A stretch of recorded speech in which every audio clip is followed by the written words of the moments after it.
Hiya folks, welcome to another Landaux Show.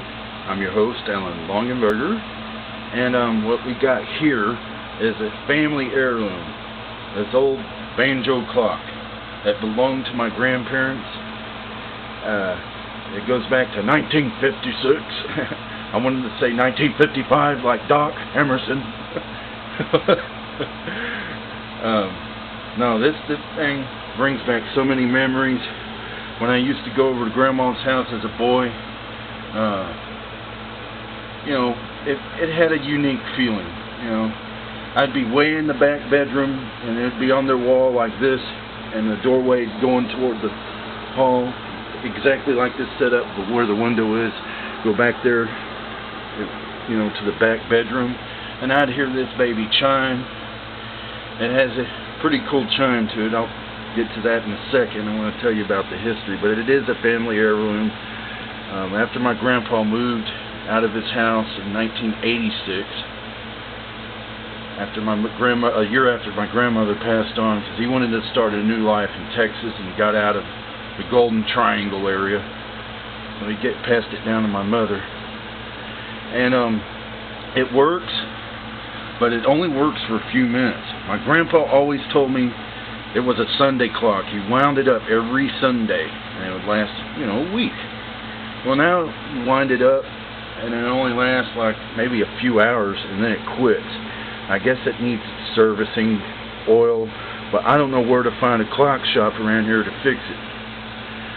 But my grandparents got it when they lived in their even older house, their cool house that I've never been into in 1956. They moved into Port Arthur Groves, Texas, 1950, with my mother when she was little. But it's got a cool history. It does work. Here we open this door up. I always was fascinated when Grandpa would open this up. We got the pendulum right here. We got the key right here. And there are the chime bars right there.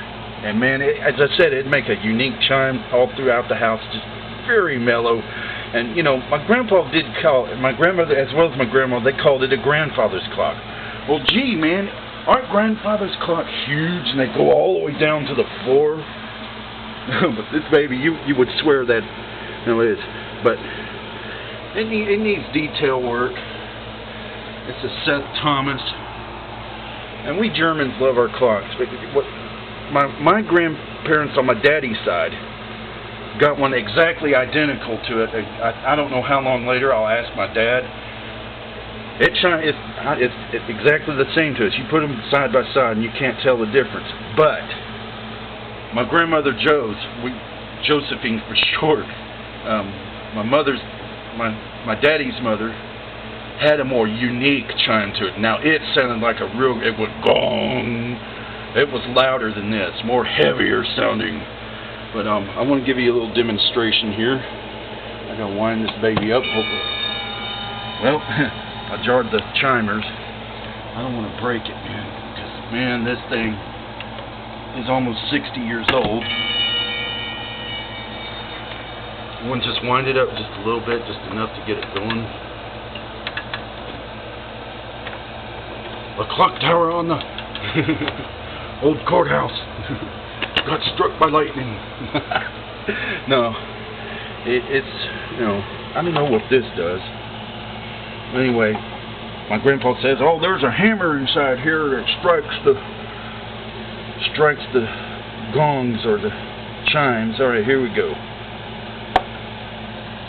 Come on, you probably can't hear the ticking over the air conditioner here. I can hear it a little bit.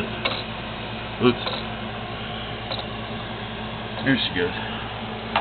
Alright, now we're going to hear it chime. See if I can get it up. Close that. Alright, we're going to make it go 10 times here. I'm going to turn this thing off so we can hear it better. How you turn it off? How you turn it off?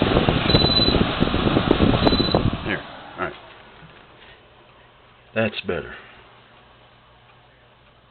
You can hear it ticking. The pendulum used to freak me out when it would go back and forth through that little window. Here we go with the chime. I'm afraid to move these arms, the hands here. That makes a cool sound before it even hits the chime. Here we go. Up, hammer dropped. It's not synced. I guess the chime's not wound up enough. Let me do it again. Damn.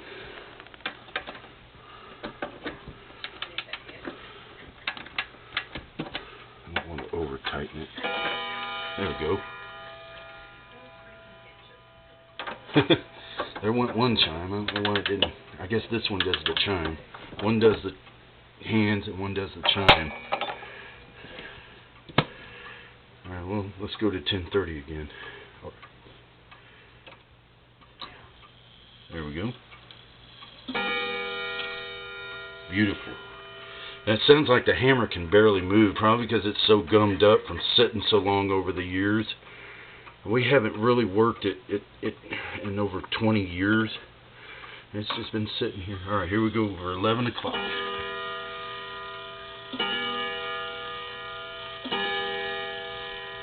It makes such a unique sound.